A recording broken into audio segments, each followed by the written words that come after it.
Hello again. Welcome back to our Brexit debate in the week that, at long last, could actually decide our future or maybe just prolong the uncertainty. An all-new panel now. Let me introduce them. We have Labour MP Stephen Kinnock. He backed Remain, but his constituency overwhelmingly voted to leave. He favours a deal, but will he back a Boris deal? Then Heidi Allen, former Tory MP who left to join the Change UK party and last week became a Liberal Democrat. She backs Remain, of course. And then we have the former Tory minister, Anne Widdecombe, who's now an MEP for the Brexit party. She wants a clean break no matter what. Let me just start with you, Stephen Kinnock, if I can. Just this tweet has just come in. Jacob Randall says, as a 16-year-old, this will affect me and my generation the most. I say we just get on with it now. That was the vote. That's democracy. Because if we do stay now, we won't be respected. So what's the use in that? Well, I would agree with that. I've said since the summer of 2016 that we need to be Democrats and we need to recognise that there was a mandate to leave, a narrow mandate, but nevertheless to leave. And we said that we would respect the result of the referendum for a generation at least. So I would agree with the sentiment in that tweet. But I would also say I've never felt there was a mandate for no deal. I think that 52-48 is a mandate to move house but stay in the same neighbourhood. That means coming out of the political institutions, coming out of the political project, if you like, of deeper European integration, but keeping a really strong, productive, commercial trading relationship with the big market on our doorstep. If you agree with Jacob and you think we've got to go and there's no deal, then you leave with no deal, right? I don't think that there's a mandate for no deal, and we have to take no deal off the table. I represent... Look at them, they're not clapping over there. Yeah. I represent a steel town. We have the biggest steel works in the country, in my constituency, 4,000 jobs there. And if we were to just jump off the edge of a cliff with no clarity on how that steel would be traded, with potentially tariffs going into our biggest export market, that is jobs for the people in my constituency. Come in, Anne, I want to just do a bit more of that. Then I will steel. I wanted to do the steel. I'm going to talk to you in a second. Here's the next question from our opinion poll. We asked, regardless of the way you voted in the referendum, do you think we should abide by the result and leave the EU? So that's exactly the point that our Twitterer there was talking. Let's just have a look.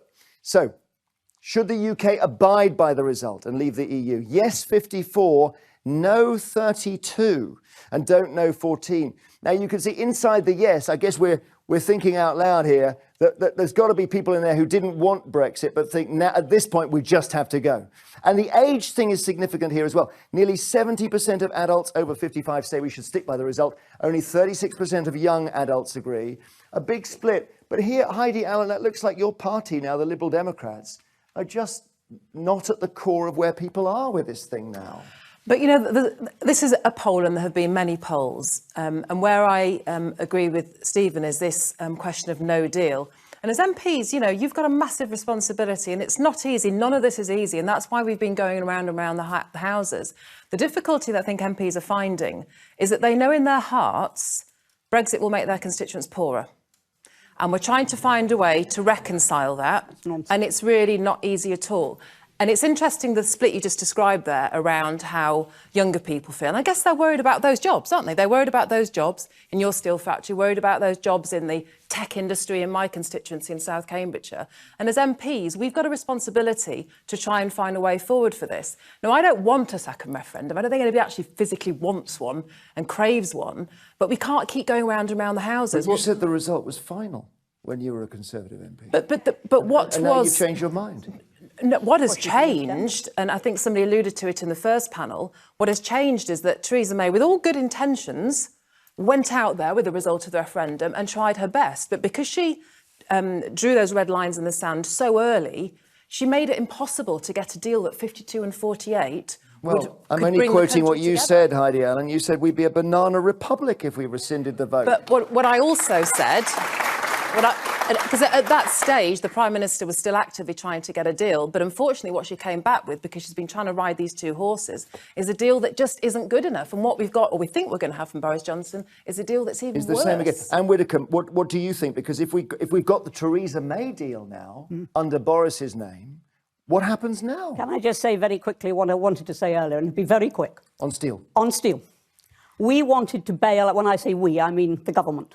We, Britain, wanted to bail out steel. We were prevented by EU competition laws from doing so. Steel would be so much better if we hadn't been in the EU. If you bail it out, then you can't sell steel to the EU, right? But you asked me a rather different question, which is what? Which is, if the choice now is between no deal and the Boris Johnson deal, which way do you go?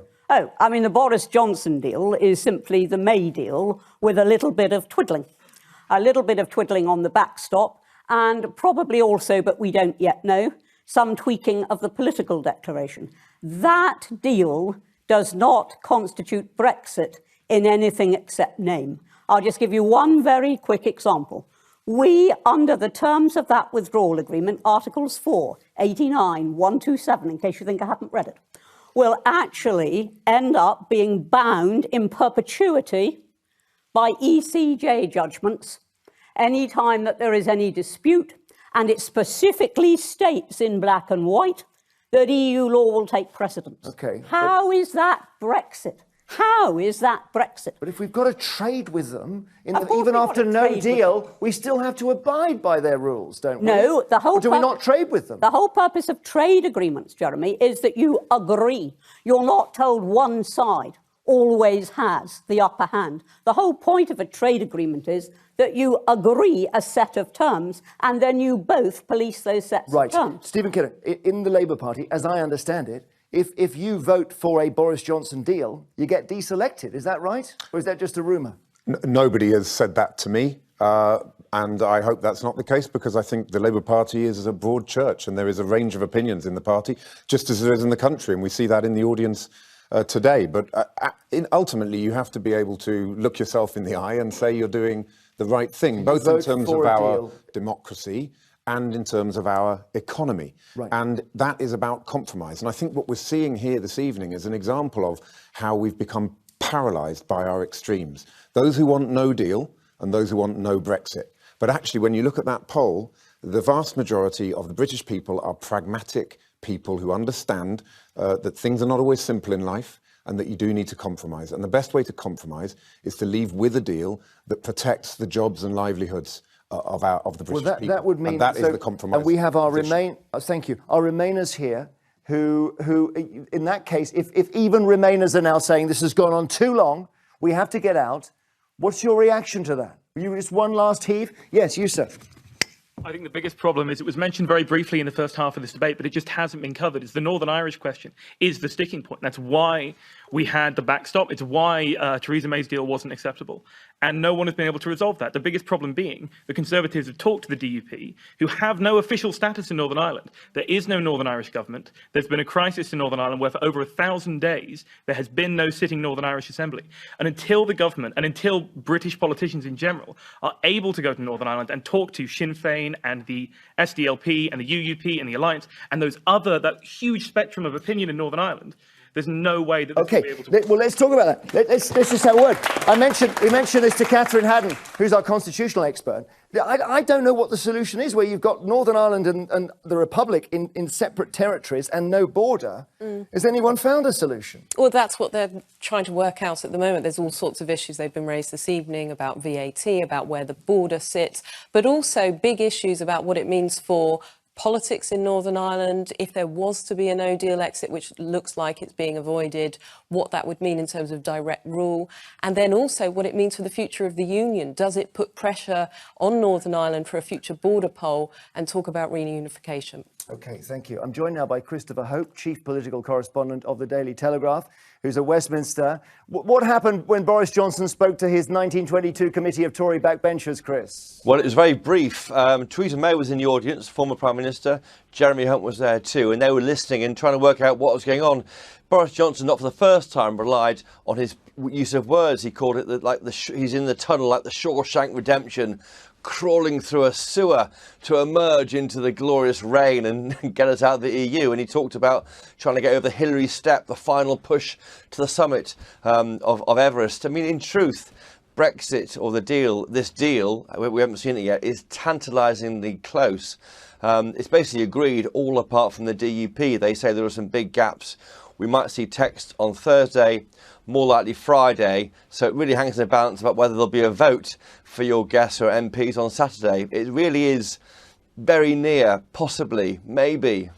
Well, May. The word May crops up at the end of this. People are saying this is just Theresa May's deal with a twist on it. It's barely any different at all. Yeah, a senior former cabinet minister told me today it's basically her deal with lipstick on, which is basically, I think Anne Widdecombe there was right. It is really a rebranded deal. They've managed to, it looks like, pull Northern Ireland back into the UK customs union after Brexit. It may be in both jurisdictions for a bit.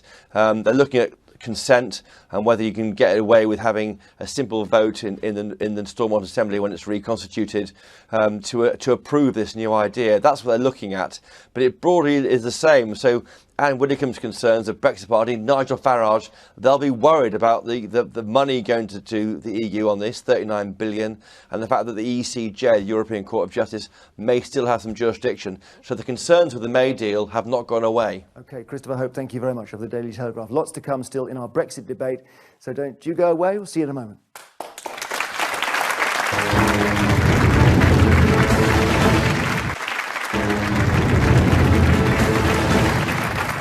Welcome back. Well, no deal isn't proving that popular in our opinion poll tonight. So let me just show you another bit of data from it. This is the biggest poll since the referendum itself for Channel 5. Let's have a look. Another question here. We asked what would be the effect on the UK if we did leave with no deal. 49% saying bad. 23% say good, no difference, 15, don't know, 14. So about 30% haven't really got a view in there. But Anne Widdecombe, that's not good for your side. 49% say it'd be terrible or bad. Well, they've been listening rather too much to Project Fear. No, they have been listening to Project Fear. Now, we were given a whole lot of predictions before the vote about what was going to happen if we voted no. None of it happened. Those predictions... We haven't left yet. We haven't left yet. I said we were told what would happen if we voted no. This guy wants to talk. You want to talk to Anne Widdecombe? Hang on. Do I answer the question, please? Do I answer the question By all means, about no deal? Yeah. What I'm saying is that when you actually look at evidence, 90% of businesses aren't trading with the EU anyway. The Bank of England itself, no friend to Brexit, says that over 90% of those businesses that do are ready. We've had 3 years to get ready. I am not listening to Project Fear. I'm listening to what real businesses, like you heard from Tim Martin, tell us. Let me listen to this guy here then. Let's take a go on. Let's just talk about Project Fear for a moment. On breakfast television yesterday, a British paratroop from the Second World War, 100 years old, he just said how frightened he was by Brexit. Social media was then alive with people calling him a traitor. The go-to word of the leading lights of the Brexit Party is traitor. I've looked today.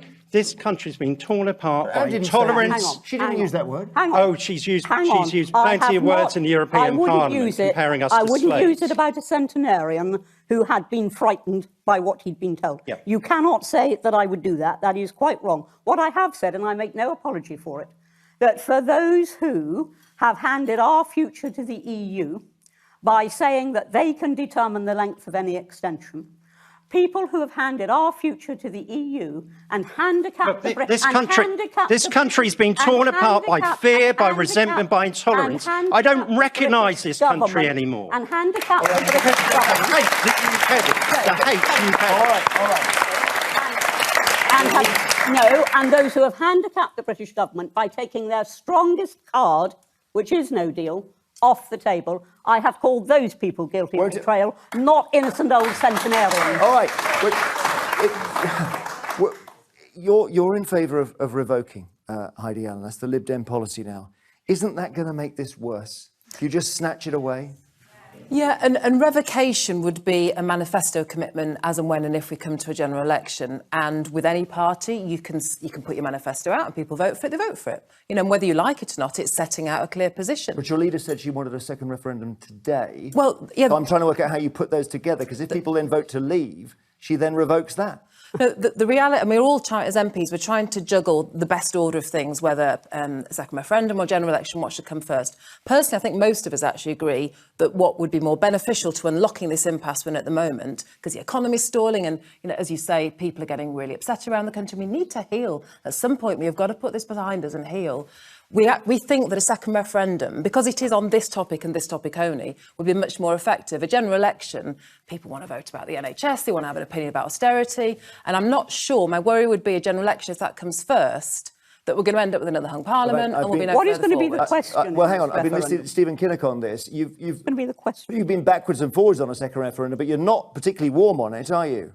Well, the Labour Party's position is that we want to have a general election, negotiate a new deal, and then Why have a are you referendum. for one? That is not my position. I am absolutely out of step with the leadership of my party on this. I think it would be far better for our democracy, our country, our economy, to leave the European Union with a deal. And if we have to have a general election after that, yes. But let's have a general election not about a the things referendum like that Heidi really wants. matter to the But why people not- on the why not just doorstep. check, The like Heidi said? NHS, poverty, the fact that the Tories have put more people in, more homeless people, more food banks. Let's talk about that on the doorstep. The British people are sick and tired of this circular argument about Brexit. Let's leave the EU with a deal, then have a general election where Heidi, we can will you explain expose to what the Stephen Tories why have he- done to this country. OK, we've got it, but can you explain to Stephen why he's wrong about the second referendum, why he should want one? No, I don't think he should want one. I don't want one, but I recognise that it might be the only way that we can get out of this mess. What's the question, Because Lily? Parliament will go round in circles. What is the question, if you have one? There are two schools of thought. One, that it's either whatever the latest deal is, now whether it's Boris Johnson lipstick version 2, whatever it might be, let's see what it is. If that's the latest version, then it will be that versus Remain. There isn't Hang on. You say you leave out no deal. So, as I said, there are two options. That's just one. OK. The other option is that there is a triple preference vote, that you would have no deal on there somehow to So let's just satisfy go over to no deal. people. What about, still coming back to this no deal, but why not just check? If you think you've won this fair and square for no deal, why not just check on it? What do you think? No, we voted to come out. Come out. voted We've to come out. wasted too much time, too much money. We need to come out. Heidi, what do you say to that? I suppose the difficulty is, or the fact is, democracy doesn't exist on one day. And it isn't also owned by one group of people on one day. Democracy lives every single day, and the people now will have had more general elections in the time since we had a referendum. Why would Hang on, Remain? don't you shout. Why would Remain be on a second referendum paper? It's already been answered. Rejected, yeah.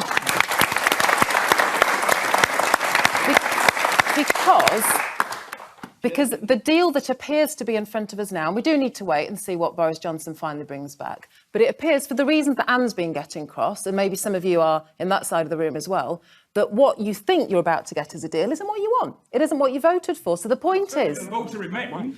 No, but... When I voted to leave, I didn't expect to have to vote again. How many times do you want me to vote before I get what we actually vote for? Isn't the problem Why? that people say, well, when you voted out, it wasn't clear that you voted out with no deal? We were told we would leave or remain. That's what I- Leave one. And we want no deal, and we want and it's been taken off the table. Stephen, bring Stephen. How do you answer this, Stephen? Remain is Let undemocratic. Stephen Kinnock come in.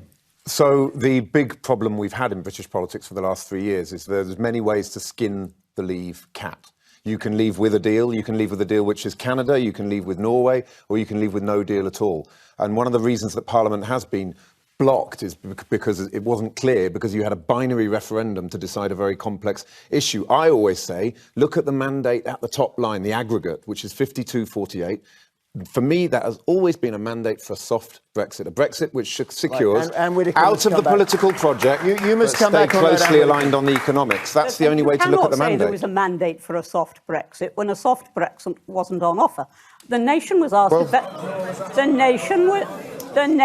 they say no deal wasn't on offer. So it's exactly the same. The nation was offered a very straight choice. You either stay or you go. And the And nation go means many voted different to things go. to many different people. We'll come to you in a second. Lots more to come. Stay with us. We're back after the break. Oh.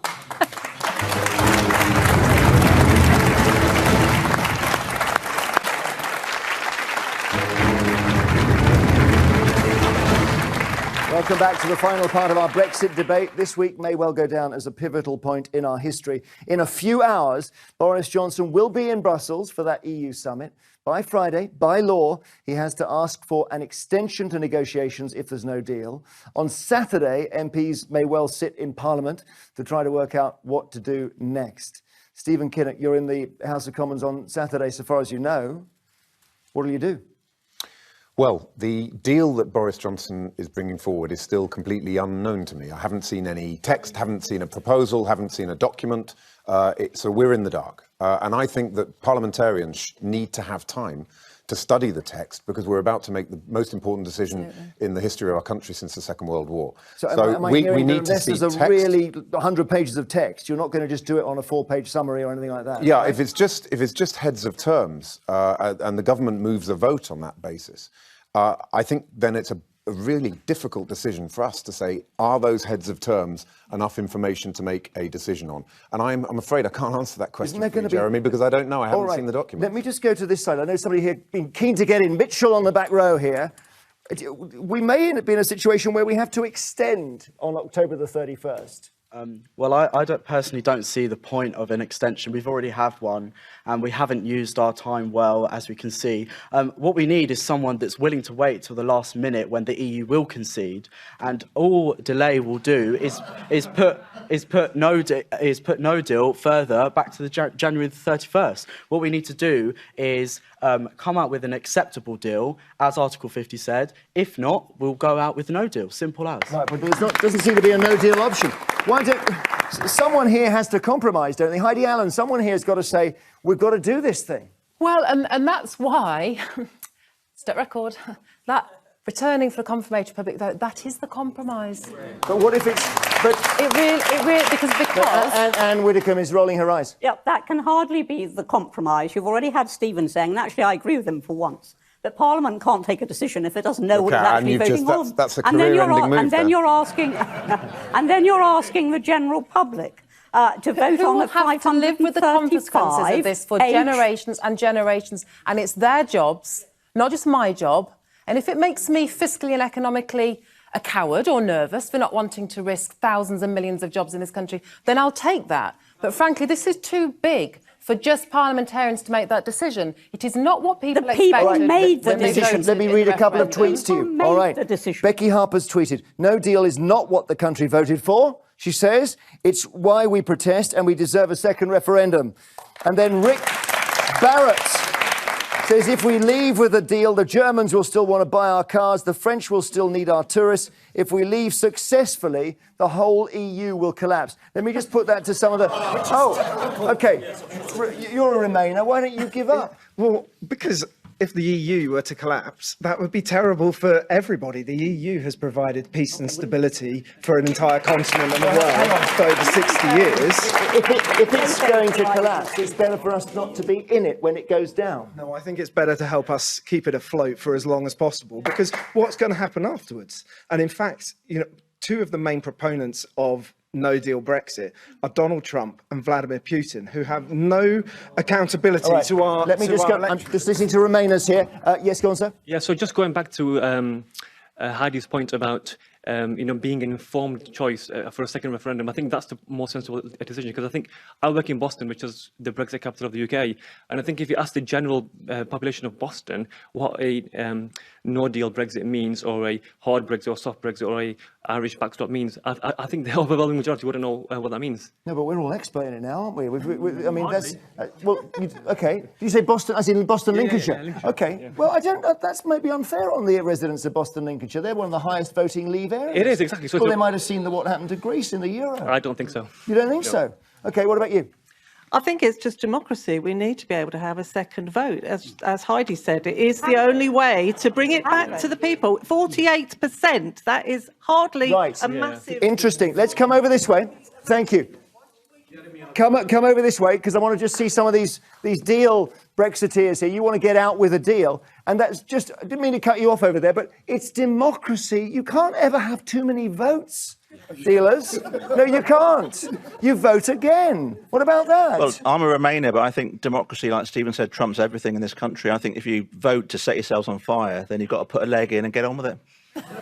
So I'm all for the least worst deal we can have. We've had some bad analogies tonight, but you know, goodness me. So you think because the whole point about this is if you vote to set yourself on fire, you can change your mind. Well, I don't want to upset the no dealers, but they're like the Flat Earth Society. No one is saying we're going to be richer. We're undoubtedly going to be poorer. It's a matter of how little we can negate the effects of And Widdecombe, you say it doesn't bother you? I said it doesn't. No, I didn't. I said it doesn't follow at all. Oh, I'm sorry. Yeah, no, right. And the reason it doesn't follow at all is we'll be free to make our own trade deals. We can trade globally in a way that we can't now. We will be free of much regulation that we're stifled by now. And if we have a proper clean break Brexit, then what will happen is that we can be equal partners in setting the terms of any future trade deal. We're not at the moment. We're still, I mean, it is amazing just, you know, on the big picture here, we're 3 years into this thing. I know. And we're still at first base, aren't we? And you're all politicians, you'll probably respect each other for your public service, okay? But this country is so split, it's frightening, isn't it? Yeah, it is. And I think, in a way, we've got to kind of define what we mean by compromise. And for me, that means that everyone has to win a bit and everyone has to lose a bit. And we're not going to get through this if you end up with one side being the victors and one side being the vanquished. If you don't want one side... We have to say, a democracy that loses the ability to compromise potentially loses the ability to be a democracy. And if you don't want one side to be the victors, you don't want that deal that is on offer now.